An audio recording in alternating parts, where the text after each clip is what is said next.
again. I know. It's a bit exciting today.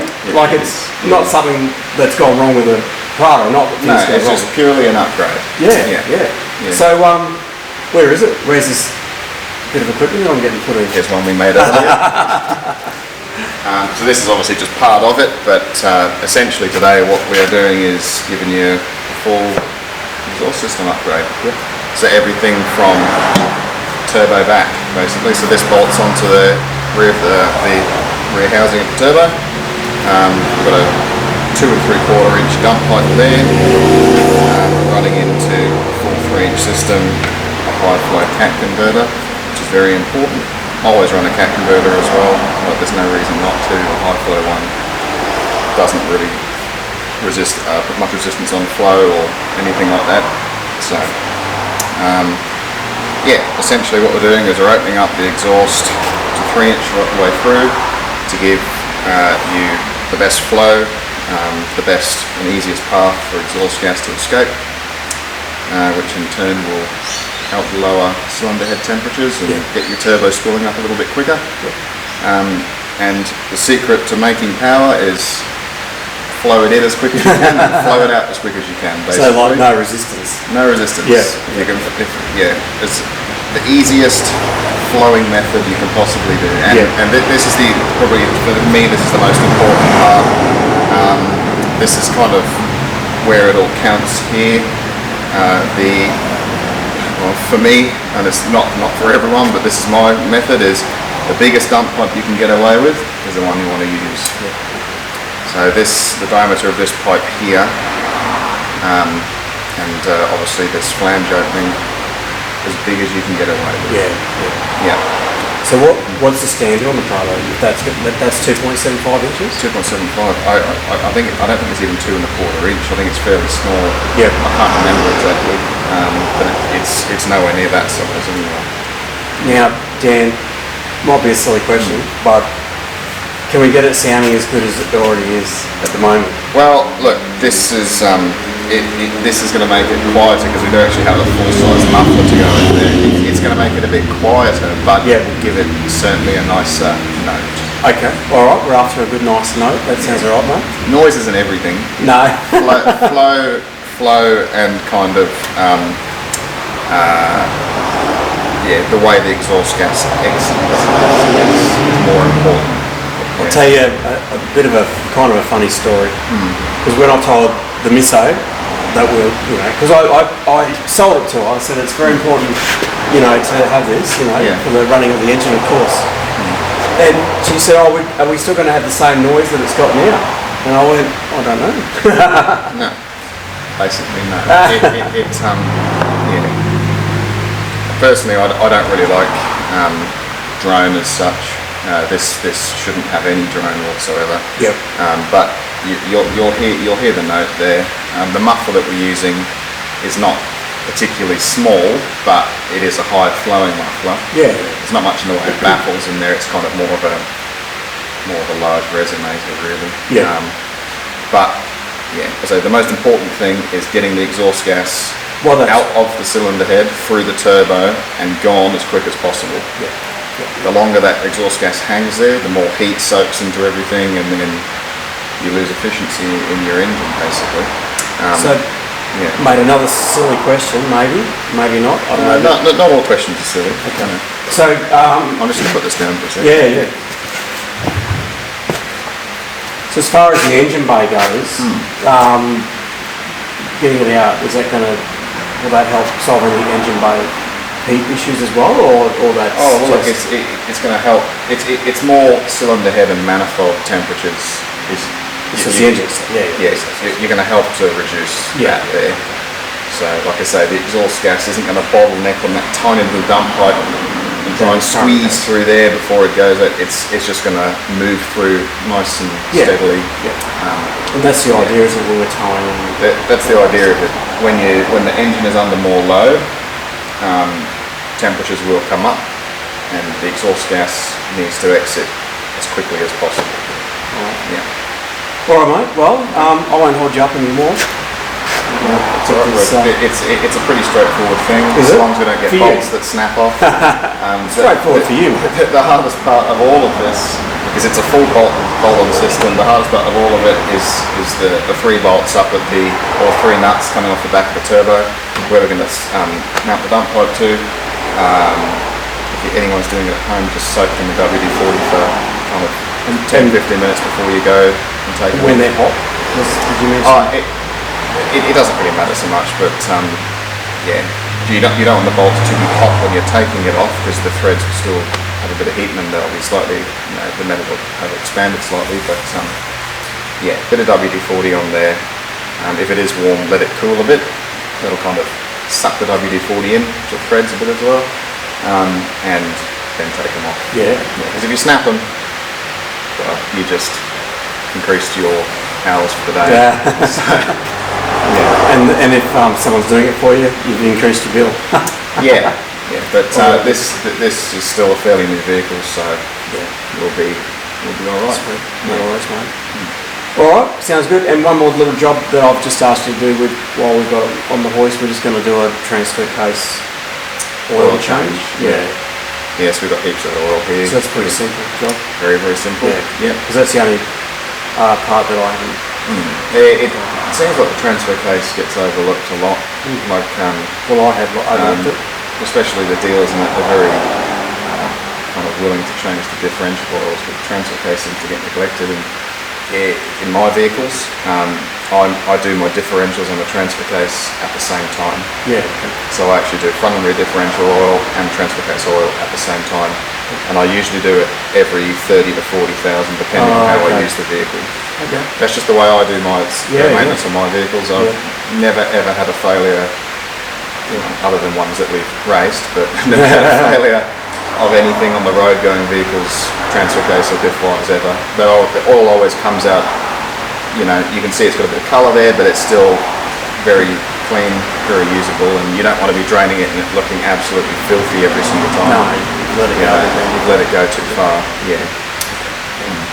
But I like that this one's actually painted in black heat-proof paint. So that's your tailpipe. That's what you're going to see out the back of the Prado, like that. Oh, nice. So Drive Tech is the brand. Drive Tech 4x4. Yep. And you can only buy them through you, Dan, is that right? Oh, well, you can get them direct through Drive Tech, I believe, but they actually, they told me that they've stopped making them. They still make these for the current model Prado with the 2.8 turbo diesel, but if you've got a 1KD Prado, I'm pretty sure he said to me that this was the last of them. I think there's only a few left in the country. Yeah. They were kind of phasing them out, I believe. That's what I got told. Yeah.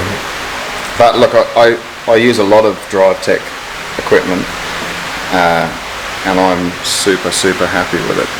Yeah, I reckon it's, for the value for money, it is very, very good stuff. Yeah. I've never had a warranty return on any of their products, so pretty happy.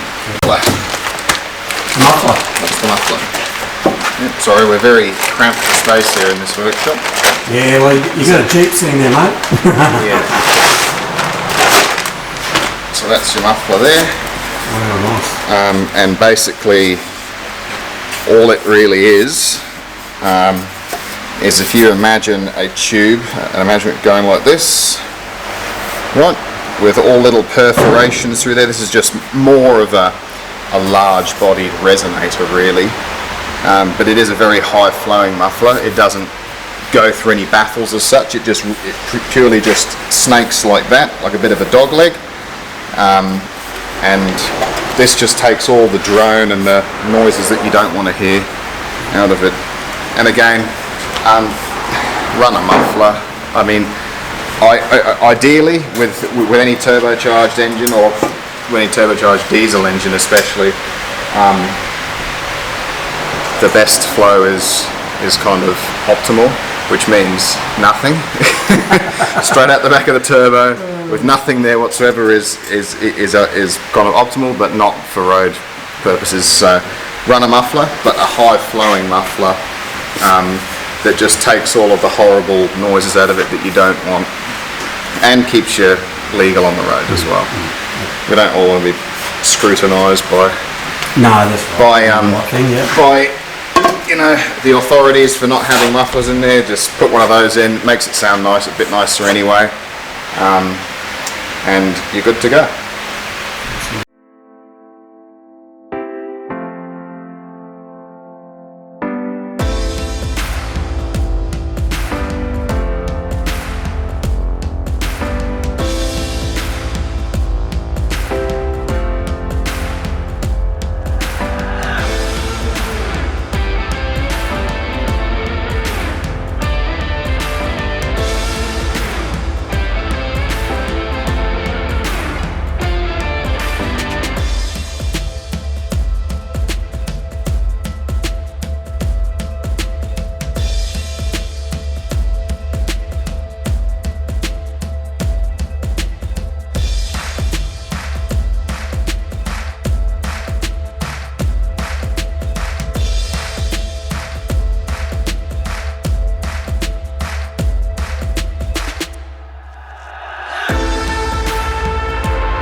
So I always give these a little squirt of WD-40 so that we can get things off nice and easy.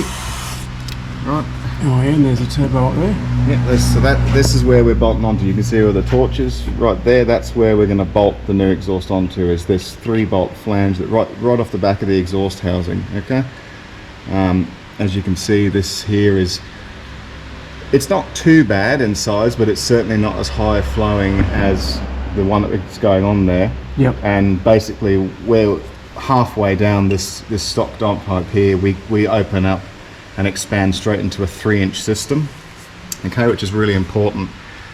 Is to kind of, like I say, reduce the bottleneck here as quick as possible. Go flare it out straight into 3-inch, and out it goes to the back.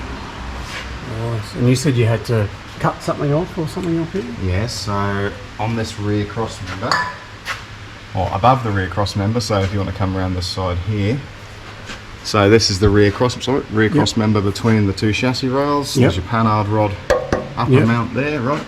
Just here, can you see this little stud coming out from the bottom of the body? Yep. Right, well our new system follows this path, but because it's so much larger, it's going to make contact on here and make horrible noises. So all we're going to do is just cut that flat, flush with the head of the nut, and then our system can pass through there nice and easy. Yeah, right. And out the back. And then out the back. And we don't have to pretend with that. No, well that's 3.5, isn't it? That I'm pretty sure.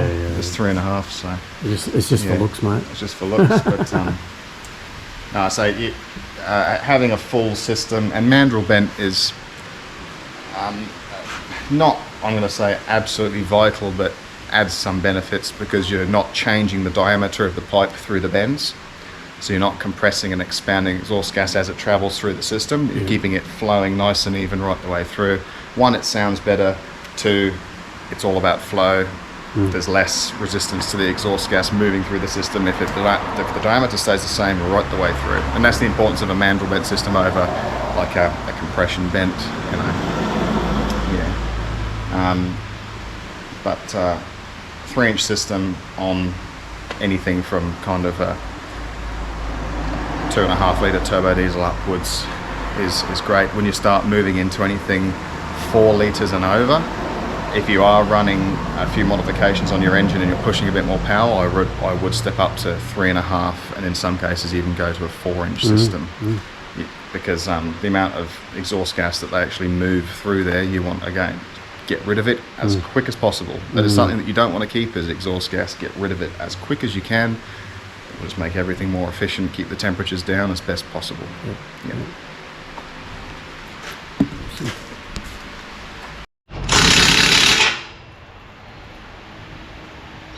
That one we'll get with a spanner.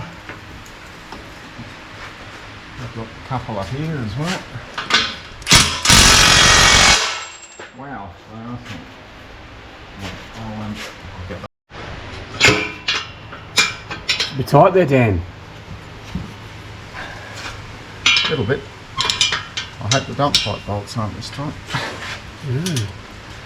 That's alright. So that is the old cat converter there. Right. And I'm going to say that this is about 2 1/4 inch diameter. Yes. By the looks of it. Yeah, you can see down in there. I don't know if you can see that. Yep. Right, and then if you compare it to high flow, you can see the cells there are a lot, like you can see there's a lot larger spacing there. Yep. Right. And obviously the size of it as well. You have a look at the size difference there. Pretty considerable. And that, even the length is, Yeah. you know, like, little, So, gets donated to the scrap bin. yeah.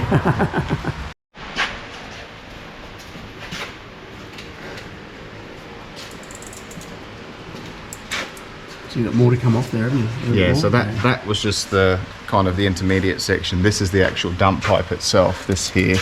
Yep. Right, so that's got to come off. I'm just going to trim this away here, which is kind of decided to fall down over time.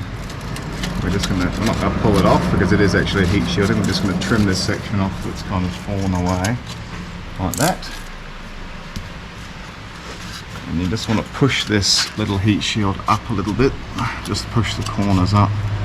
Leave it on there, you don't have to remove it, it's not going to be in the way, just trim it a little bit or push it up out the way. That is a stock 150 series 1kd dump pipe. Okay, that is what it looks like. It's cast, which means unfortunately it does hold a bit of heat. And as we can see here, if you look at this, you can see the diameter difference here as opposed to that there. Yeah. Right, so we're opening up as quick as possible here and getting it out to 3 inch. And that's got that little bendy bit too. Well, that's just so you can gain access with a socket or something in there, okay. which is easy when the engine's out, Yeah. but not so easy when it's in, No. because you've got everything around here blocking it. We just want to mention while we've got this here, so you might be wondering what this little thing is here. This is where you would install your probe for your exhaust gas temperature gauge or monitor, right? So you would insert a probe in there, tighten it in, and that will actually read your exhaust gas temperature straight out the back of the turbo, and that is an ideal spot for it. Some of the vehicles we will run it actually in the exhaust manifold itself, but this is a really good spot, as close to the actual exhaust wheel on the turbo as you can possibly get. Not too close, you know, probably about 60 mil away, 50 mil, something like that. Yeah, that's where you want it. Not down here, right there off that flange, and that will give you a fairly accurate reading. So we've just bunged it for now because you haven't got a gauge yet, but in the future we'll put a probe in there and set up an EGT gauge in the cab, and you can monitor your exhaust gas temperatures. That is, to me, out of any gauge on the vehicle, that's one of the most important. That and water temperature is incredibly important, because they're the ones that you need to monitor the closest, because if you are going to have an engine failure, it's going to be either because the cylinder head temperatures or the combustion chamber temperatures get too high, either because of exhaust gas or a cooling system failure, or inefficient cooling system. The other good gauge to have is a boost gauge, just to monitor what your turbo is doing. That gives you an indication of how it's operating as well, and for tuning purposes and stuff like that. Yeah, what we'll do is we'll get the rest of this system off, and then we'll mount this dump pipe onto the back of the turbo and Start putting it together. Yep. So we've just eliminated the hardest part of the whole job. Well, to me, it's the hardest part. Is the three nuts on the back of the turbo, the exhaust housing, which holds the dump pipe to the back of the turbo. They can be very, very tight. These ones were pretty tight. You're just going to make sure when you do go for it, you definitely got your spanner or your wrench or your socket, whatever you're using, fully seated, because if you strip the head on those, it's a really hard task to get them off. And also as well, you don't really want to snap the stud off in the back of the turbo, because then it's a turbo off job. There's no way you're going to get a drill in there or an easy out. And then you add hours and hours of time to your job. So I took a bit of time to make sure I was definitely going to get in there, get in a good position to crack those nuts, and successfully got all of them off. I heard the crack, mate. You heard the crack? Celebrating. That wasn't the knuckles, that was the nut. Yeah. So yeah, I just take a bit of time with that, because say if that goes pear-shaped, it adds hours of work to your job. So just make sure you've got a good solid socket or a spanner on there, and once you're going to go for it in one smooth motion and get that cracked off, and you're away from there. Yeah. That's the rear of the turbo there, so that's the exhaust housing right there. And you can see that 3-bolt flange that we're going to be mounting the dump pipe onto. So we're just going to give that a clean up now, make sure there's no foreign matter or old gasket stuck to it anywhere. Give it a nice clean up so it's really clean when we put the new gasket on.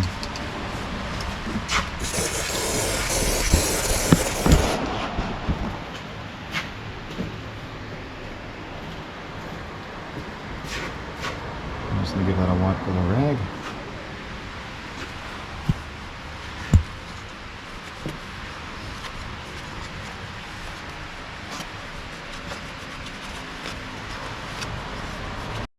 That's the new gasket for the new dump pipe, but you can see it's different to the old one.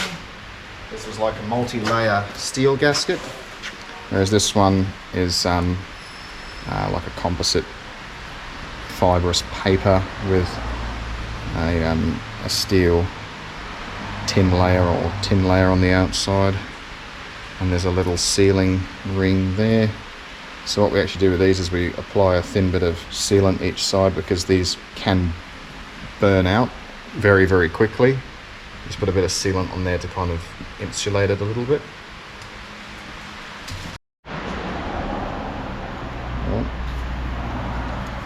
So this is just high temp sealant. You can get actually a special sealant for exhaust gaskets, but I have yet to have an issue with using some high temp RTV. And you just need a little bit like this on there. So we're just going to sit this up there first, just to get an idea of how it's going to sit. Right, and we've got to remove a bolt from the bell housing here as well. So that's going to go like that. You can see that's the bolt that we've got to remove there, because this mount actually bolts to the bell housing to keep everything nice and tight onto the engine. You haven't got all the weight just swinging off the dump pipe flange there. This actually holds the dump pipe in place as well. So we're going to remove this bolt here.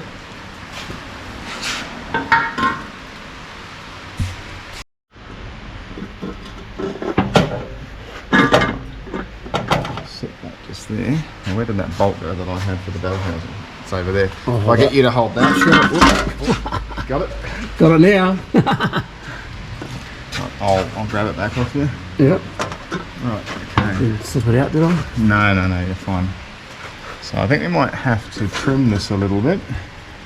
I don't know if that's going to go in there. No. Okay, first modification. What do you have to do? We just got to, all I'm going to do is I'm just going to, we can do one of two ways. Either enlarge this hole, or just trim a little bit off the edge here, because it's just hitting on the bell housing a bit. So what I'm actually going to do is I'm going to trim this, because I would rather have it sit in the correct position than just have the bolt go through easier. Yeah. Right.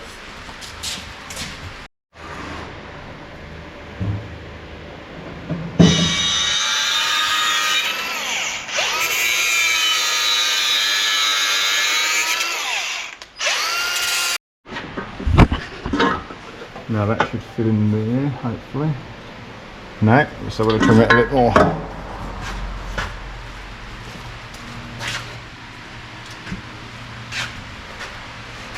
There we go, this time, Dan. Let's have a look. That's looking a bit better.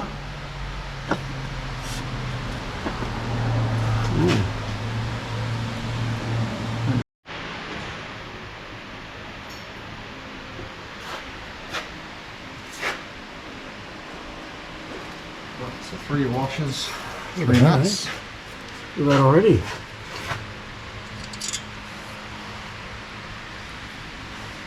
Little bit more room here with this setup as opposed to the stock system. You can kind of get your hands in and around that dump pipe a bit easier. Yep. Right.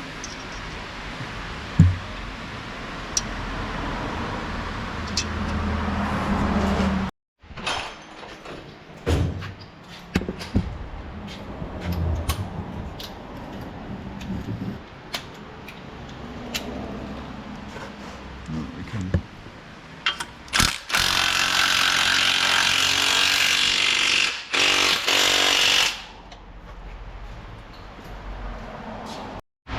you will come off.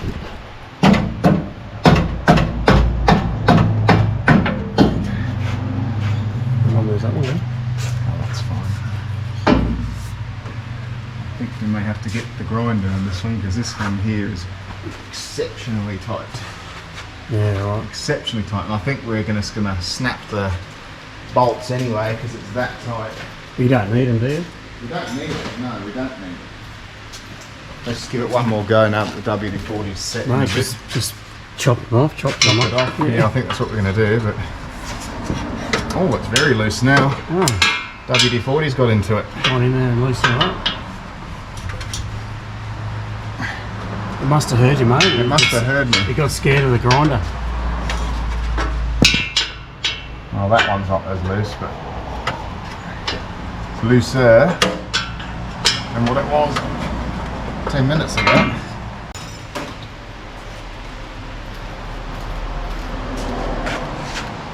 I'm just gonna... Oh! Well, There's a hoist there. There's a hoist there, yeah. Right. Scrap bin. Look at that. We'll just run the car like this, mate. What do you reckon? We'll get away with it? Don't need a... Oh, depends who you're getting away from. You get away quicker. Now, what was that little thing you had there, mate? Oh, that's it. Yeah, so if anyone's wondering what that was that you just saw me using on those rear bolts, it's a right angle impact wrench. So it is actually just like a rattle gun, but it's a right angle. And it is a wonderful, wonderful little tool. Come in handy. Yeah. The amount of things I've used this on where it's just, you know, you've got a fairly hard bolt to get to. It's a bit of a tight squeeze with a ratchet. You're just going to sit there for ages swinging away before it comes out. This, just up there and zap it off. And it does things up really, really tight. I've been and even undoing things, I've been surprised what this can actually do. It's a very torquey little thing. That was a birthday present for my wife to myself, and it's was it Milwaukee? Brilliant, yeah, Milwaukee. Yeah. This is the 1/2-inch drive. You can get a 3/8 drive one as well. I went for the 1/2-inch just purely because sometimes on harmonic balancer and bolts you need quite a large socket, and instead of having to have a reducer on there, which is going to take the sting out of all the impact, you just go straight to 1/2-inch. Yeah, brilliant little tool. As you've seen then, like they were fairly tight, and I just zapped them off instead of sitting there with a spanner or a ratchet. Yeah. We're getting the grinder out. We were talking about Getting the grinder out. Yeah. one piece to go, Dan, to come out. Now I think your big exhaust tip's gonna. You can unscrew them, can't you? We can, but what we'll do first is we'll just pull this off. Just get that fast.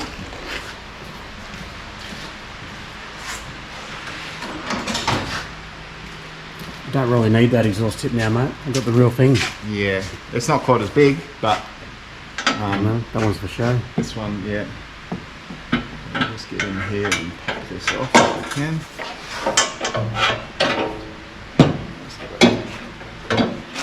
Make sure we get into the right thing here. Just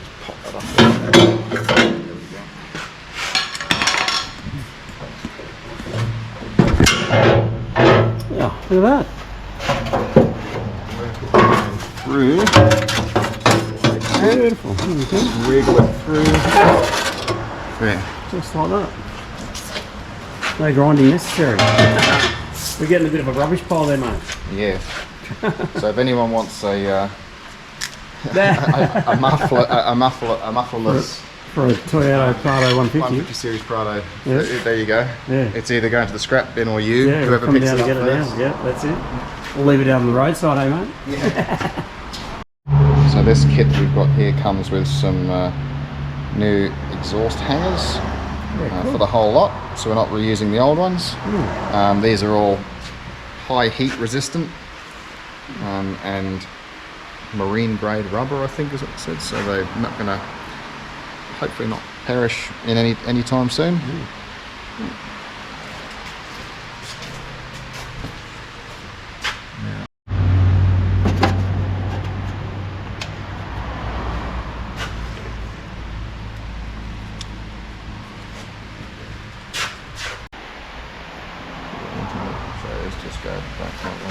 Just making sure they don't. I'm just making sure they didn't recommend to fit a section before, so you just basically work your way back and so sometimes you've got to fit like a rear section and then squeeze a bit in between the two.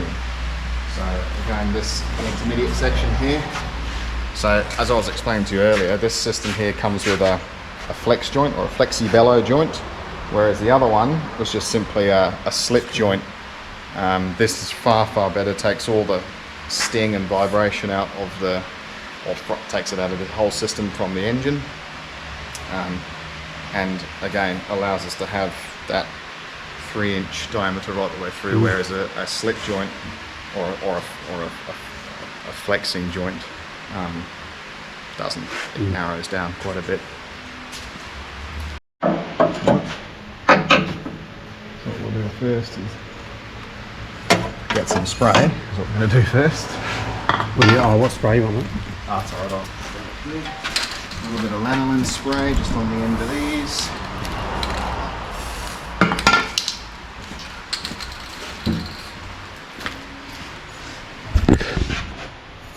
Where are we? Pop these into there. One. And two. Like that. And then we'll get our flange gasket and some bolts, and we'll get that in the right spot and kind of just finger tighten that up for the moment.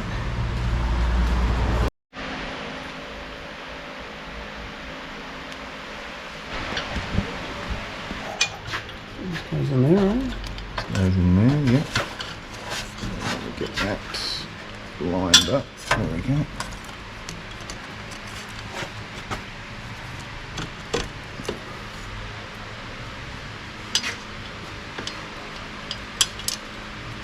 Just showing Dan that I'm helping. I'll go and grab another bolt, and we'll clean off all the sealant mess. Yep.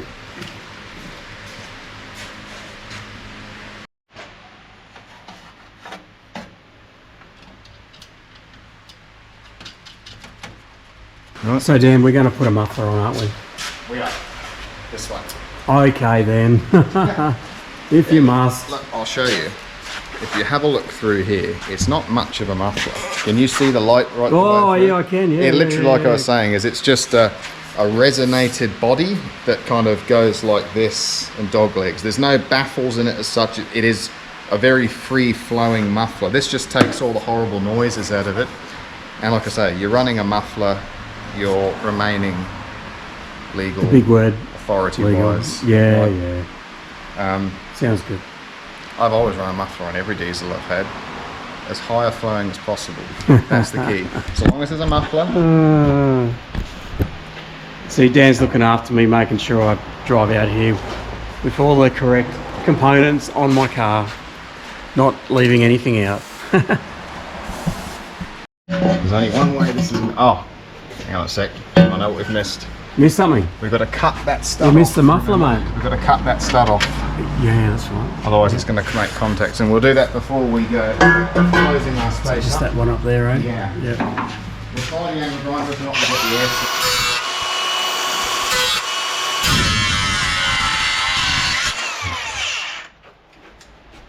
Make sure it's not going to clash on anything. So it's kind of going to follow that heat shield. Can you see it? It's coming out. Pretty Yeah. good there, yeah. Yeah. It's in the right spot, believe it. Right.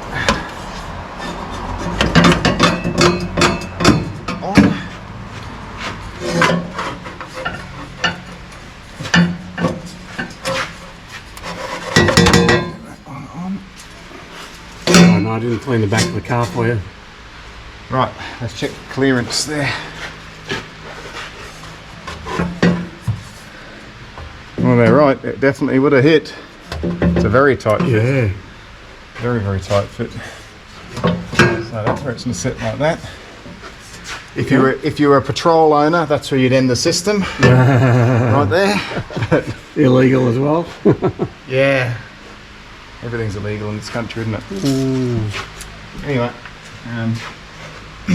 I shouldn't say that about patrol owners. I've got a lot of good customers who patrol. Too late, you've said My it. wife was a patrol You said it owner. now, mate.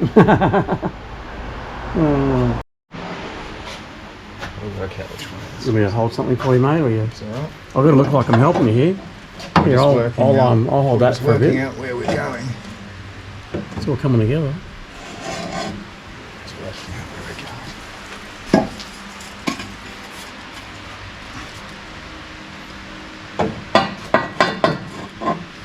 I reckon that is the way. That's the way I want to go, like that.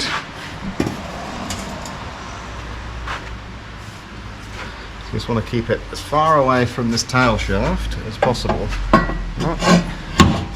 So I might get you to give me a hand here. If you can.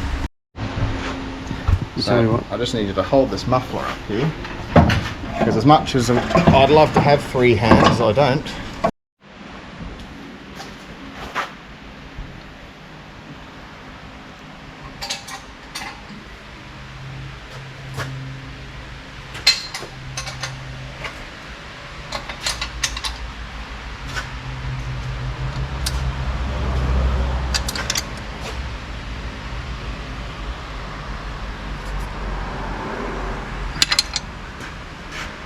Now I think the top one we're still going to have to do from the top. Oh, I yeah. can't quite get in there. Actually, no, I'll tell you what we'll do.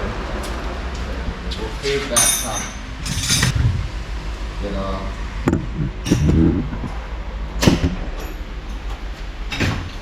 what about that? Don't forget about those lights. Those are the ones that you put up underneath the... Dan likes my rechargeable lights from Hardcore. Yeah.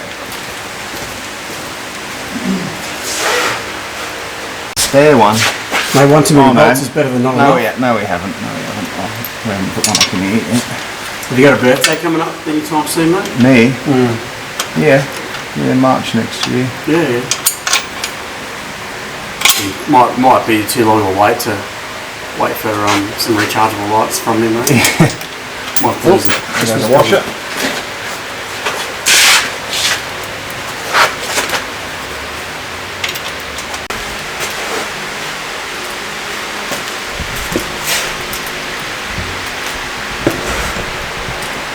So what's left, Dan? We've just got to fit this rear tailpipe section in. I'm just going around and putting some check marks on these so that we know we've tightened them all up. We've got all the exhaust hangers in where we want them. Dump pipe is tight. Everything's sitting with plenty of clearance. So I was just checking the clearances on the heat shields here, and we've got really nice bit of clearance. Plenty of clearance on the tail shaft. Nothing's touching. As you can see there, I'm moving that around quite a lot. Nothing's touching on that cross member. Right, everything's really good there. You've got to just check these things. The last thing I'm going to do is pop it down off the hoist, start it up, and ding, it's rattling away. So nothing there. In an ideal world, like I was saying, that's exactly where you want to live it. It's nice and tucked up there, not going to get smashed or anything like that. Yeah, but anyway, what we're going to do is we're going to put this tailpipe section on, which is just a slip joint, so it's nice and quick and easy. and then that's it, system done. And then what, we change the transfer case oil before we start her up? Yeah. That way. Like that.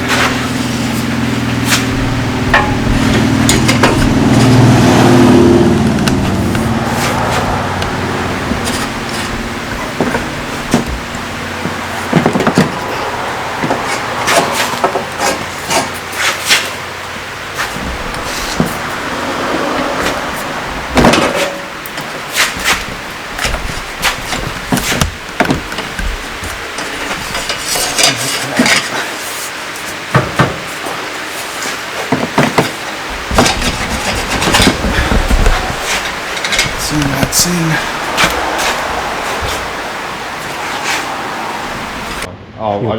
My pet hate is when these mandrels sit on a bit of an angle, so we're just going to twist it up like that a little bit so it sits up nice and straight. Yep. Yeah, nice. Right.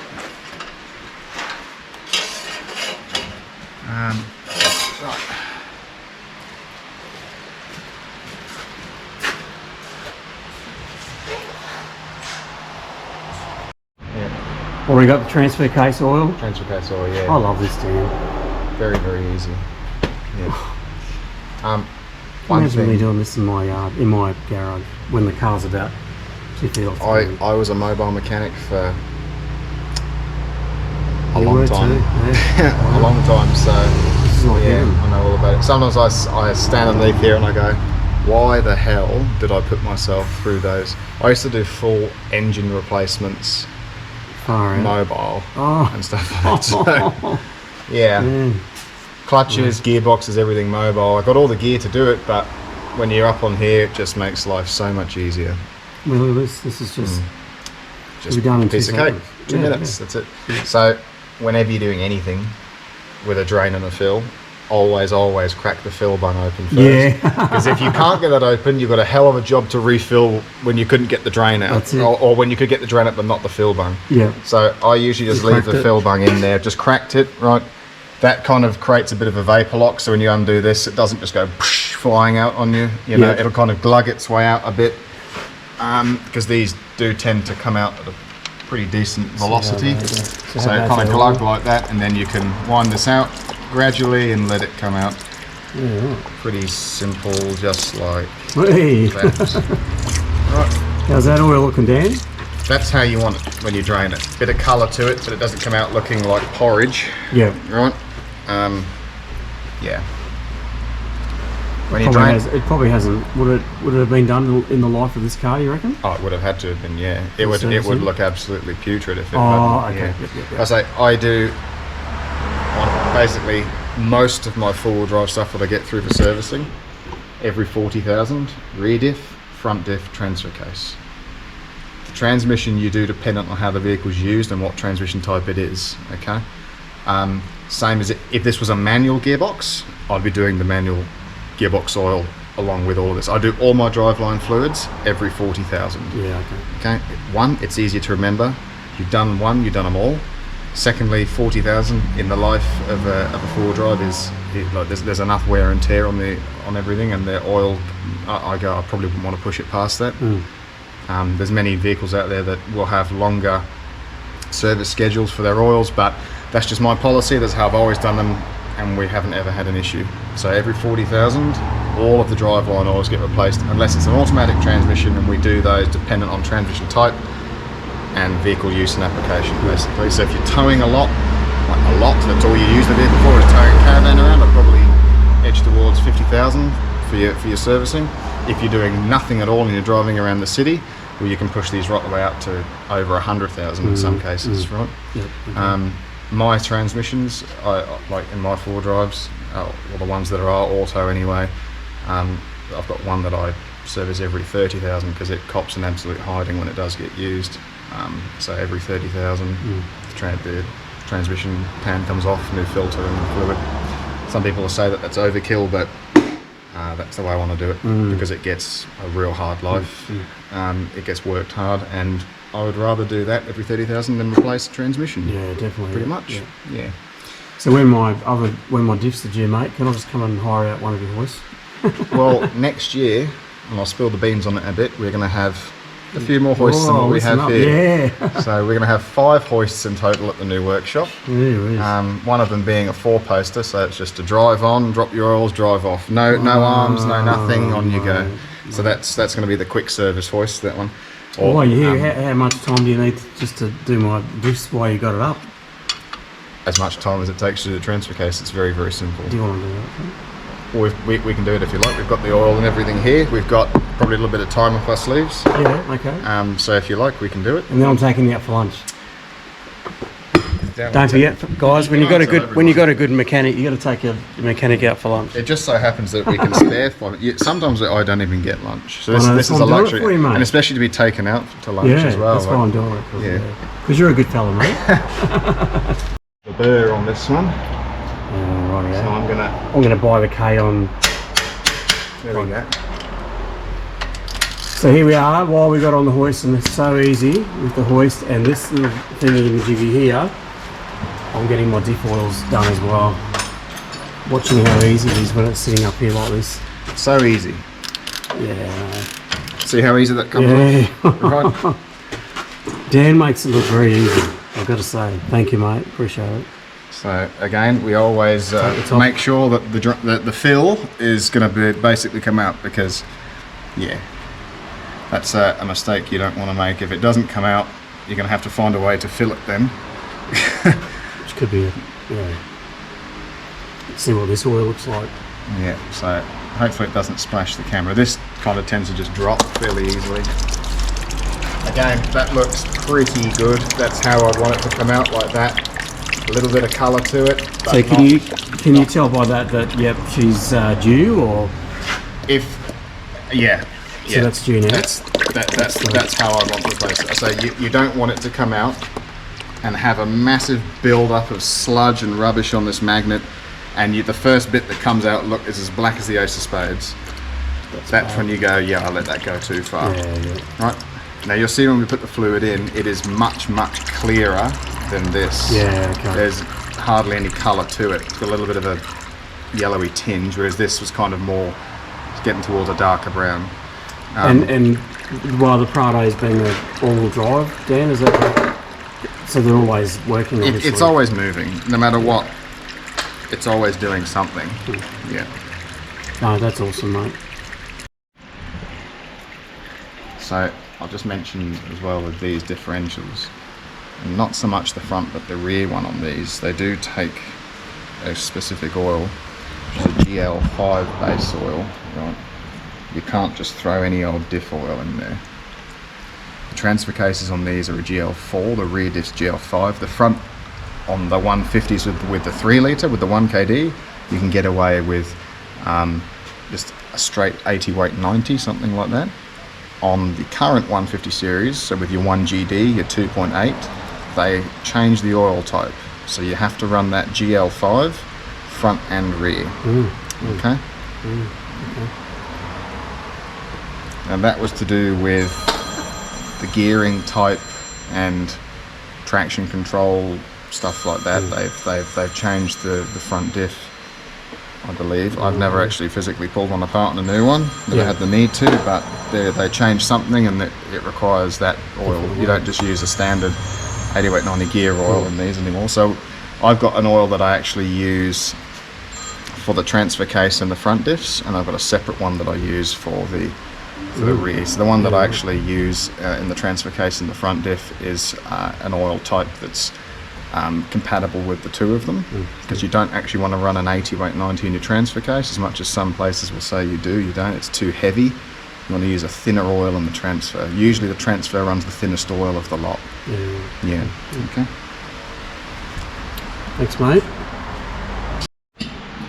With the colour of that, Dan, so that's the new stuff going in. It's pretty clear, isn't it? It's kind of like a very light honey colour. Yeah. And I'll put back down in the screen somewhere here what that oil one as it was coming out on the screen at the same time. Yeah. I can see the difference.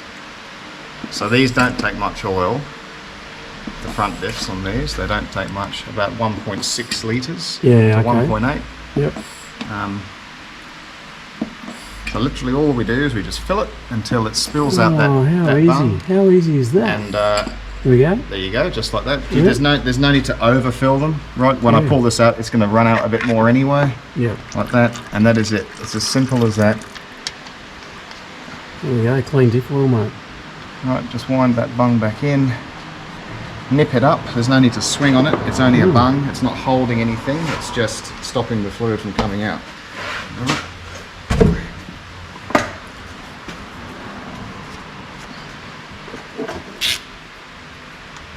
Sometimes these are horrifically tight, and I mean like breaker bar tight.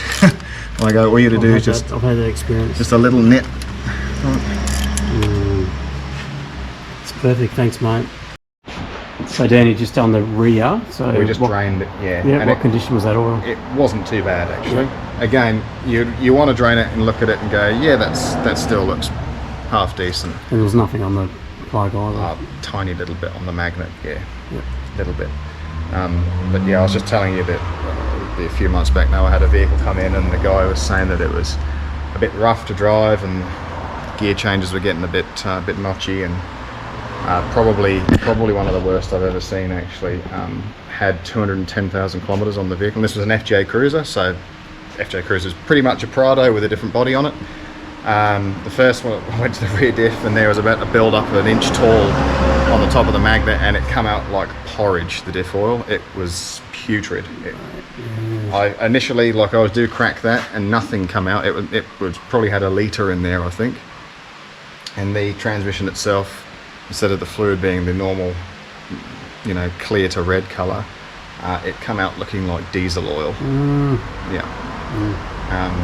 So just in time, I think he caught that one, because it drove pretty bad. Yeah. And for the sake of a few $100 on some diff oils, you could have been up for thousands of dollars in either diff repairs, replacement, or a full transmission. Not worth it. No, definitely not. No, pays to look after it. Look after the vehicle. Like I say, that's why I do them every 40.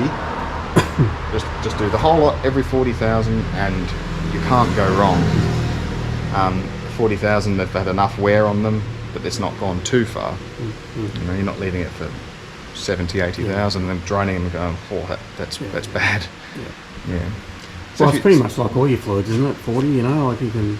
Yeah. Well, brake fluid on these I do every 20,000 brake fluid. Oh, you do, do you? Yeah, every 20,000 we do brake fluid on these. The one that you probably replace the least is your coolant, because they initially have a 10-year span on them. You just want to make sure that, just test it, make sure that the glycol level's still good. Yeah, you just checking. Well, I know all the vehicles that come through here now. I've worked on them multiple times, so I check them one service. Like I don't have to touch that now for another 2 services, and then we just know it comes in, it gets done. That's it. But when I get a vehicle in for the first time, I'll actually go around and I'll check everything, and also check the service history of what has been done, and then work out from there a service schedule basically based on that. A lot of them I get come in and I go, yeah, it's due a major service, it hasn't been done, it's not been touched. Yeah. So anyway, we'll carry on. Going to fill this up.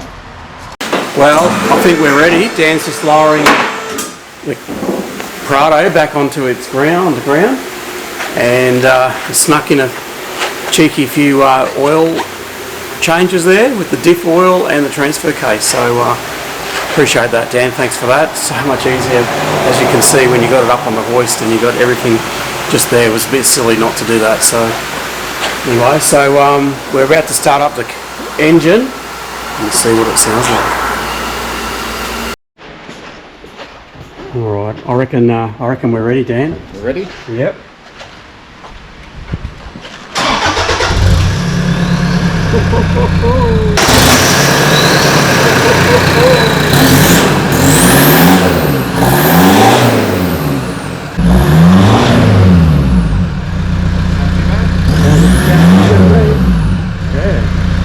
Bit of soot coming out because it's cold. What's that? So you got just a nice little note there. Oh yeah. Nothing to pull off. No. I like it. Under load, it's going to sound a lot more crisp. Yeah.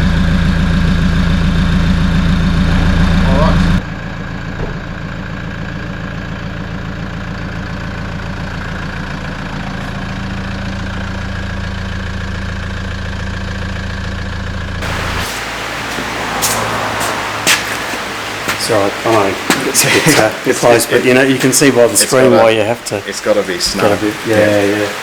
I won't put my arm around you or anything, mate. Dan, mate, it sounds awesome. That was nice and easy. Very much so. Well, only because you were doing it.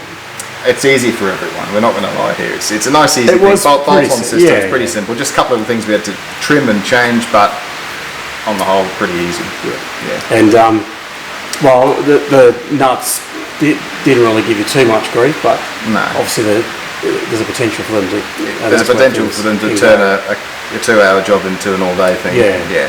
What are we? We've just gone lunchtime. And we really took Ready to our go time out for to lunch, do it. mate. Yeah. So I appreciate it. Thank you. That's all right. No worries. And thanks for slipping in the oil, So diff oil and quick 10-minute thing while we had it up there. It just makes sense to do it. So and again, makes it so easy, doesn't it? That voice. So That's right. no, I appreciate that, mate.